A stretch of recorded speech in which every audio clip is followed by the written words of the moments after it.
Hello friends, स्वागत आहे आपला सिटी मधली सुरेश या पेजवर. आपण आज एक महत्त्वपूर्ण माहिती घेणार आहेत, जे की मुख्यमंत्री माझी लाडकी बहीण योजना. या योजनेमध्ये ज्या लाडकी बहिणींना पिता आणि पती या दोन्ही व्यक्ती नाही, तर असे लाडकी बहिणींनी ई-KYC करू नये. कारण की सध्या साईडवर आपल्याला दोन ऑप्शन दिसत आहे, एक पती आणि दुसरा पिता.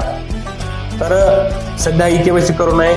आणि जर आपण ई-KYC केली तर घरामधली कोणी व्यक्तीचा आधार कार्ड टाकून, भाऊचा किंवा इतर कोणी व्यक्तीचा, तर हे ई-KYC रद्द होऊ शकते. आणि आपले जे पैसे येतात आपल्याला 1500 रुपये, तर हे पूर्णपणे बंद होऊ शकते. हे पैसे परमनंटली बंद होऊ शकते. तर ई-KYC करण्याची गडबड करू नये असे लाडकी बहिणींनी.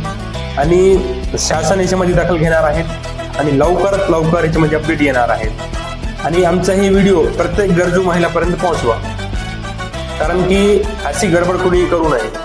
आणि जर अपडेट याच्यामध्ये काय आला तर आमचे पेजला तुम्हाला सांगण्यात येईल. त्यासाठी आमच्या पेजला फॉलो करा, लाईक करा, कमेंट करा.